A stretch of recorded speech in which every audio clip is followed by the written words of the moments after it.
You're watching Notepad. I'm your host, Ibrahim Sani. We continue on our mini-series on policy discussions on what the new administration needs to embark on. Joining us is Tricia Yeoh, the CEO of Ideas, the think tank that is publishing a paper on what would be some of the key areas of focus that the new administration can think about in the 100 days of their first administration. Let's talk about this, Tricia. You put out a paper talking about the kind of reforms that needed to be done, including institutional reforms, the kind of ideas that has been pushed forward for the longest of time. And prior to the creation of this new administration, the last-ditch effort of the previous premiership was talking about the kind of institutional reforms that he wants to execute, including that of Undi 18 and all the other stuff, parliamentary reforms. People keep on talking about reforms. I'm not too sure whether or not the new administration has the gusto and the political will to do it. What would be some of the ideas that you have in your thoughts when it comes to the new Prime Minister, Ismail Sabri, in trying to complete the reforms that we've been talking about for ages? Thank you so much, Ibrahim. Firstly, just want to wish everyone Selamat Hari Kemerdekaan, the 64th anniversary of our nation's independence. I think that's just taken place, and it's a good time for us to reflect upon what the country really needs at this point in time. We've gone through so much, many cycles of ups and downs in our nation's development. But where we're at now, of course, we've just had a new Prime Minister in place. We have a new cabinet instated as well. And you rightly point out there's been so much talk over these institutional reforms. Maybe before I get into the details of them, I just want to say that we should not categorize in our heads that institutional reforms just belong to the domain of people who are interested in democracy or democratization. It actually is something that everyone should be concerned about because it does impact on our economic growth as well. If you speak to institutional investors, both local and foreign, they will say that they are expecting for any country to have strong economic fundamentals, they need to have a predictable and stable environment, and an environment in which corruption really needs to be out the window, which means that they don't want to see things like patronage and cronyism and nepotism, because this affects businesses ultimately. So with that out of the way, the fact that reforms affect everyone positively, and we need to get this right to get our house in order, before we talk about, recovery, post-pandemic recovery into the next year or so. So our statement actually stated that there are 6 areas that the Prime Minister and his cabinet needs to prioritize together with the opposition leaders, right? So it's a positive thing that the opposition leaders have come in to support this current government, because there's a need to just have a little bit of that stability for the time being. I think we know that once elections comes about, there will be again that kind of political competition, which is always healthy and good. But for the time being, these are the 6 that we've put forward, and there are many more as well. So number 1, we've said that the government must implement the National Anti-Corruption Plan. The NACP is targeted at combating corruption. And it was actually a document that was put up by the previous PH administration. But under Tan Sri Muhyiddin, he actually said that there would be plans and steps to implement NACP. I really hope and look forward to seeing what current Prime Minister Ismail Sabri is going to do in terms of implementing this. The political will really needs to be there. The second thing that we've talked about is tabling the political financing bill in Parliament, so that we have a political financing act. Ultimately, the political financing act actually is also part of the NACP, and it's really crucial because this allows our political economy to regain some kind of transparency. And we know that a lot of the political corruption actually has got to do with the way that political parties are financed, whether it's through corporate or individuals. There's a lot of uncertainty, and it's a very shadowy area that even the public knows very little about. And as a result, there's a great public distrust towards political parties. So having such a bill will be helpful. The third is to separate the roles of the Attorney General and the public prosecutor. Right now, what we have is we have one and the same person who is both the AG as well as the public prosecutor. This potentially results in conflict of interest because the person that is advising the government legally is also the person that is expected to bring court cases against the government. So there's huge conflict of interest there. If we separate those roles, this allows for much more accountability. The fourth is to increase the independence of MACC, our SPRM, by elevating it to a constitutional body. What this does is that it secures, for example, the tenure of the chief commissioner of MACC. It also allows them to have more hiring and firing powers. Right now, they draw their everyone, right? Their investigators, all of their officers from the common pool of civil servants, and this is not healthy for independence. Number five, that the appointment of key public officers and the heads of GLCs, government-linked companies, need to be done transparently and independently. There are many ways of doing this. You could, for example, explore a committee, a parliamentary select committee that dictates the manner in which appointments should be done. So they would not specify who should be appointed, but there must be a process that is transparent and independent, because ultimately GLCs are public entities, right? They are entities that are paid for by public taxpayers' money. And number six, an independent judiciary that's empowered to adjudicate on all cases of political corruption. I think we know that we have a very strong executive in Malaysia.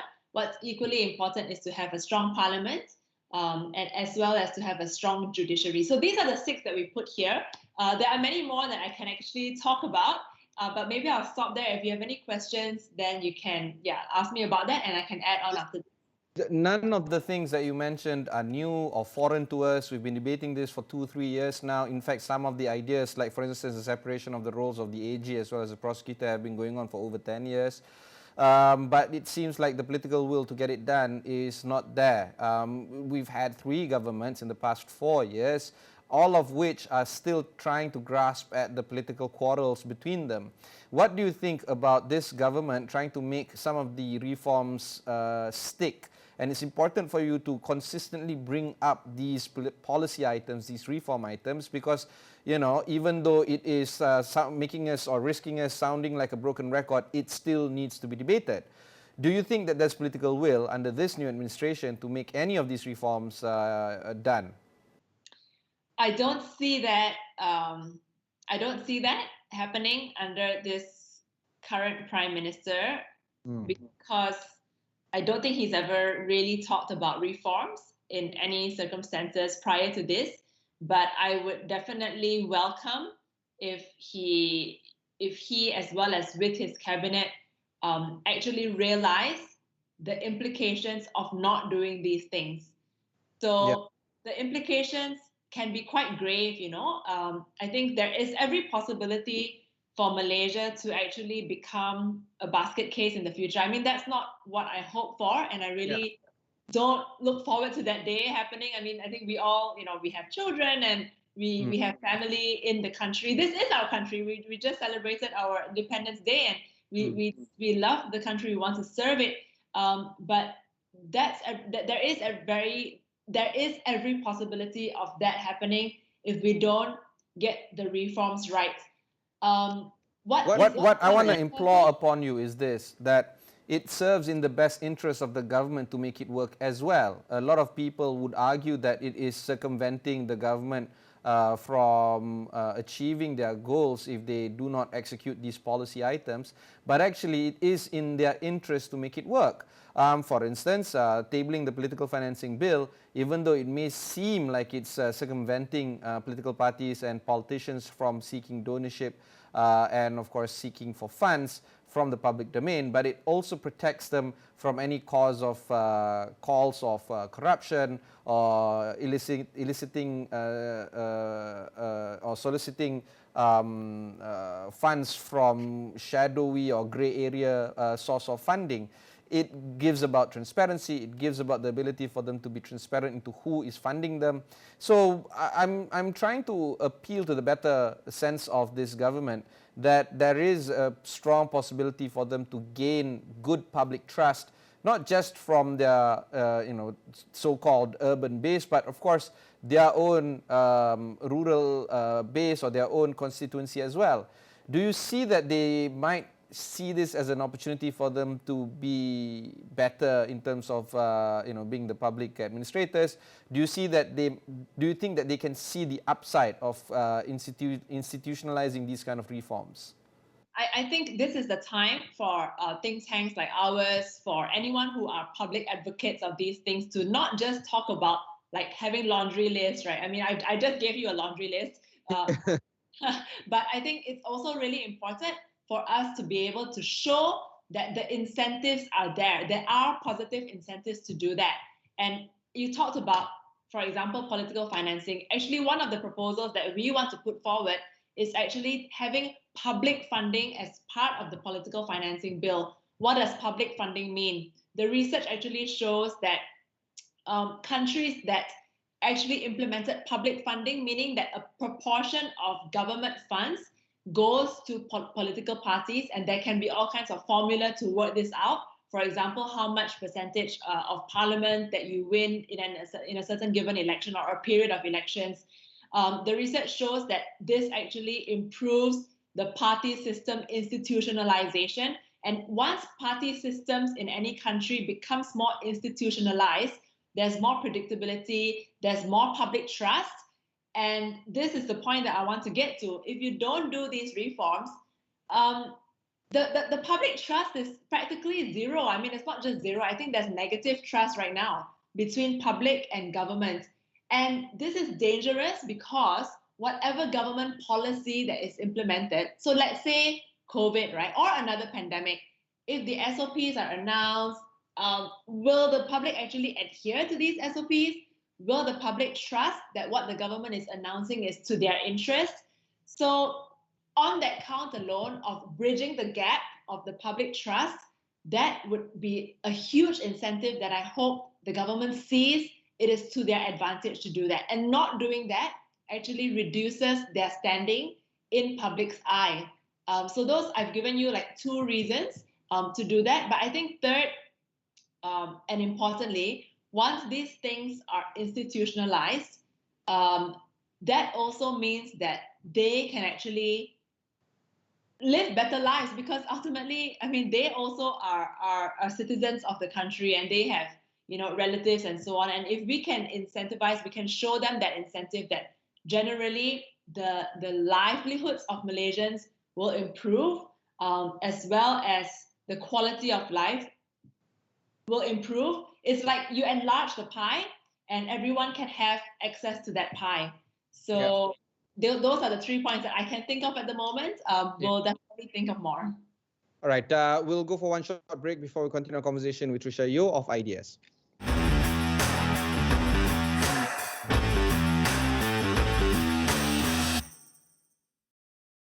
The GLC appointment, both state and federal, remains to be a contention, and it seems like the appointments of individuals into these very cushy jobs tend to come and go based on their political masters of the day. And for every change of administration, there goes also the appointments that they were made during that particular administration. There seems to be no structural reform here to be made, and of course, while this government is still fresh, many of the ministers have just been sworn in days ago. Do you think that this trend will continue, or will we see some meaningful changes into how GLC appointments are being made and how GLC is structured both federal and at state levels? I don't think this will change. I think going by the record of UMNO and Bersatu, we have, in the past witnessed the way in which Bersatu and UMNO leaders of the country behave and how they treat the GLCs. Really, I don't see that there will be significant change in how the appointments are going to be made. You're right, the ministers have just been appointed, so there's no way to look through the changes that perhaps will be coming in the near future. But this is not good for business as well, because if we have had 3 prime ministers in the span of 4 years, and GLCs, like, they're not just toys that can be played around with. Some of them actually represent quite a large, significant share of the business sector. I mean, we do know already that government has quite a large hold and control stakeholdership over all these public utilities and other things. The point is that there really needs to be stability in how the GLCs are being run, how they're managed, how they're governed, what's the direction, and changing things overnight is not going to help the narrative. So if there are any changes in these appointments, what I do hope is that this will not jeopardize the existing, structural plans for the GLCs, especially those that have a huge role to play in the economy. And then coming to the state level, so I think it's interesting as well that despite the change in the federal government, there has not been any similar talk of state government changes. So on that front, as well as the front of the state GLCs, that's not going to change. But I think it's crucial that with the power shift in the federal government, although there are no changes in the state governments, I think it's crucial to see how the dynamics are going to change, meaning that the states that are currently held by UMNO Menteri Besars, those will be the states that will be very interesting to look at, like whether or not their GLCs will be given more say over certain development projects compared to the past. So the alignment of state and federal has always been the one that influences to what extent the states can actually pursue development projects. And because of the dependence, perhaps over-dependence of GLCs now on development projects, this might also be the case. We might also observe. So it may not just be about appointments, right? So I think a lot of the public scrutiny has been about appointments alone, right? And we're doing that too, because, actually IDEAS is to publish a website soon on political appointments in statutory bodies. So look out for that. Apart from appointments, I think it's also important to look at the dynamics and what kind of objectives they actually pursue and what projects they actually, eventually take on. And it's a lot more difficult to go into that because there's a lot of nuances involved. You start talking about, say, Chinese investment, because many of the state GLCs, like Malacca, for instance, have some Chinese influence over the projects there. So it's a little bit of a tricky path. But if anyone's interested in Chinese investments as well, we just launched a website that monitors the BRI projects in the region. And in Malaysia, we've looked at ECRL and the JB Gemas link. All right, of course.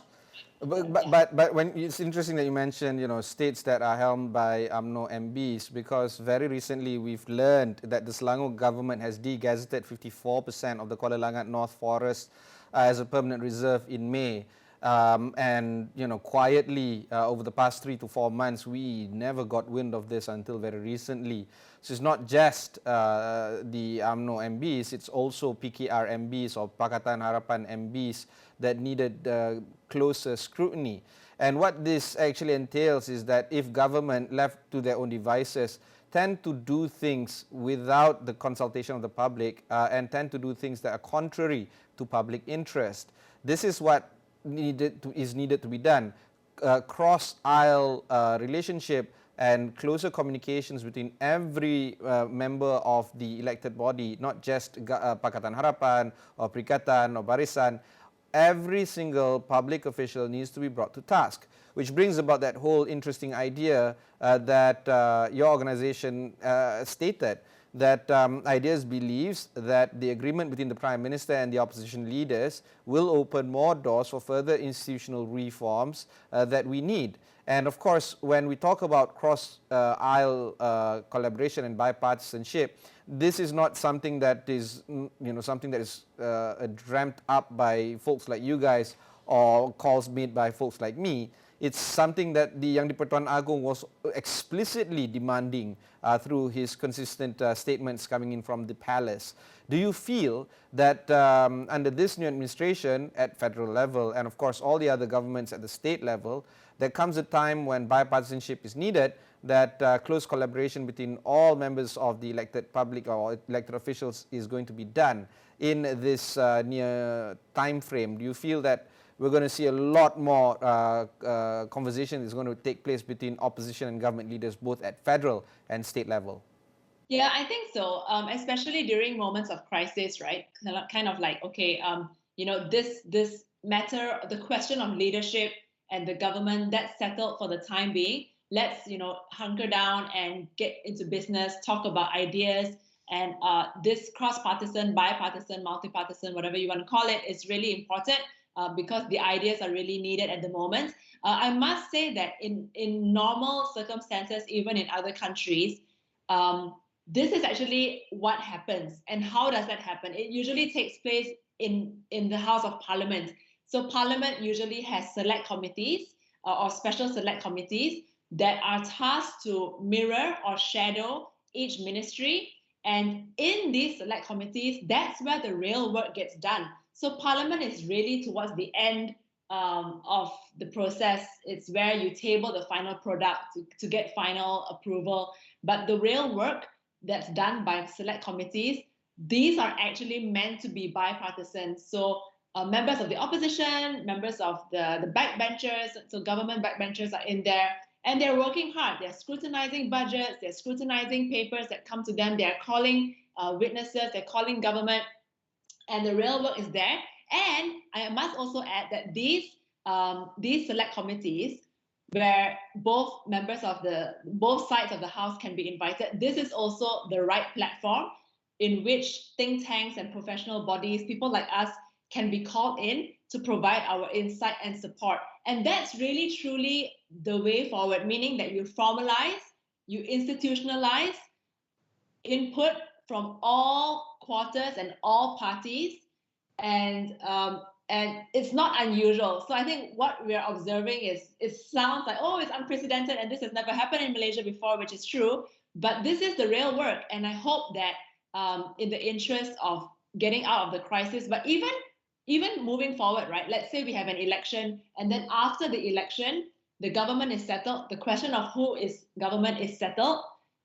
Bring in think tanks into select committees that are jointly made up of members of both the backbencher as well as the opposition.